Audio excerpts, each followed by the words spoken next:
Customers really care about green these days, don't they? And green messages in marketing and in everything that we buy, people want to know, what's the green story? Well, what's the sustainability green story at Wrought Iron? Because I know you've got one, and it goes way back to the beginning, doesn't it? I think we were green when we very first started, before green became fashionable. Because the simple reason is, when the company started up, we had to reuse everything.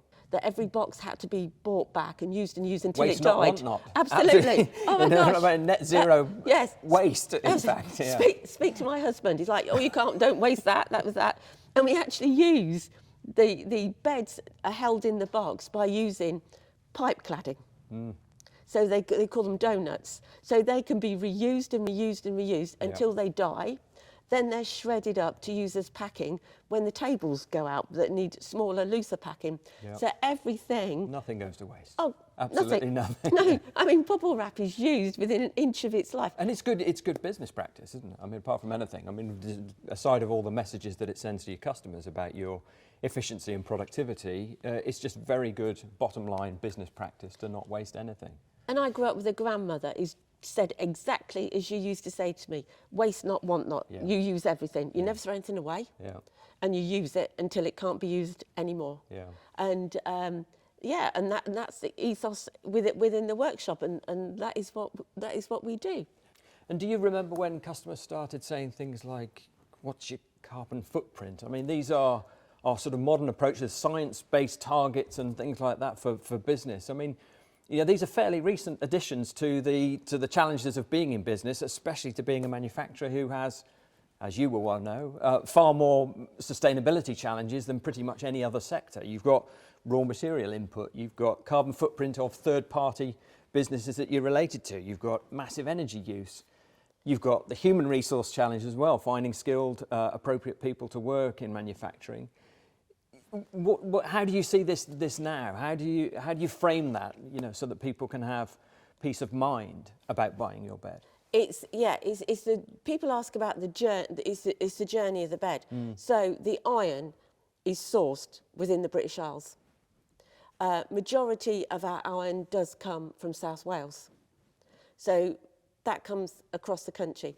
But also it goes back to, it's just not about sustainability. When we started the company, ethos was, so like if somebody's casting your feet, if somebody's casting your knuckles, get as much done in Norfolk as you possibly can, because their other companies then are making money. You're sourcing their components that are coming for like your feet and your knuckles.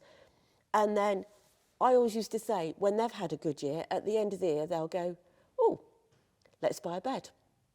So it's keeping it in county and keeping the money in county is what was the aim to start with. So a regional footprint, a measurable regional footprint. It was like keep the money in Norfolk, and then we go out. We go out. Now you're an accredited business made in Britain, and that says all sorts of things about your manufacturing credentials and your responsibility as a manufacturer.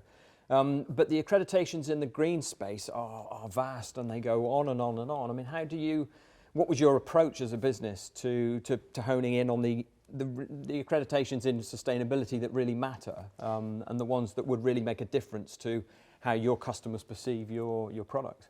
I think it's to validate these beds are handmade to order.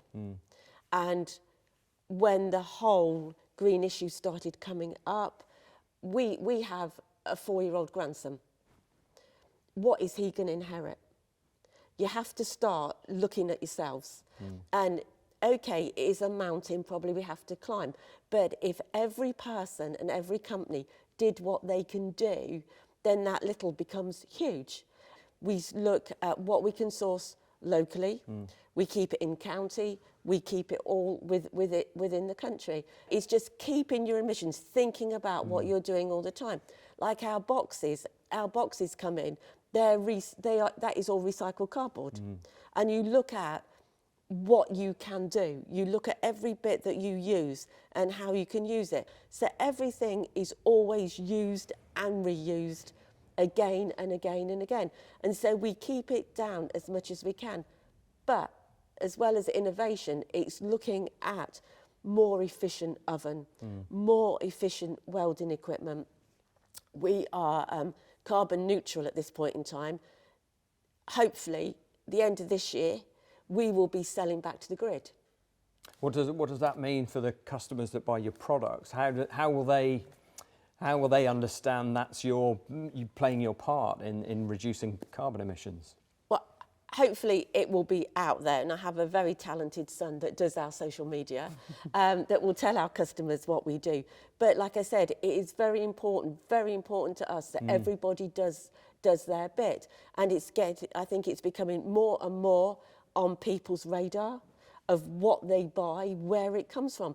And it's also be about transparent about what you do and our credentials as a company and how important all that is, because it goes side by side in what we are building and want to achieve for that customer. And the customers care. I'm sure you must have customers that approach you and say, well, I want a cast iron bed and it's going to be black in colour, but I want it green.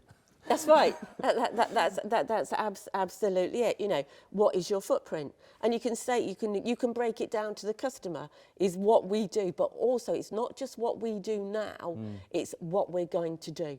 Because you can't stand still. Do you find that more and more bodies, third-party bodies, and even the customers themselves are asking for evidence of what you're doing? Because I know the accreditations, part of the role of the accreditations is to quantify that evidence as your movement into a greener space and to become a greener company, which I know is something that you want to do.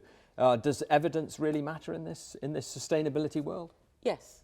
I think it does. And a lot of customers will come and they will actually come to you and say, oh, I see you have this accreditation, you're carbon neutral. And that, I think, is already ticked a box. The fact you have that accreditation in the customer's purchasing mind, you've ticked the box. We go to the next step. And I think it is very important that you give the customer that confidence that you are what you say you are. Can we ever take trust for granted? We probably can't, can we? Hopefully, going forward, you're learning all the time. Yeah. So hopefully our customers know with us, their interaction with us as a company, they feel like they can trust us. Well, without them, of course, we don't exist as manufacturers, do we? Without the customers trusting what we do, trusting what the things that we say are true, we wouldn't be here, would we? But it's all about, as well, is just not the customer trust. It's about saying what you do out there. So it's almost like, and I don't mean it to be in a rude way, educating your customer so your customer can ask the questions and then they're making a judgment on the answers they receive. Yeah. And so it's about ask the questions, look at what you want, see what you like, but ask the questions. Because behind that, then you will find out hopefully your answers and why you can put your trust. So if somebody comes to you and they genuinely want a green bed and they want it a green bed, you can do that for them as well. Absolutely.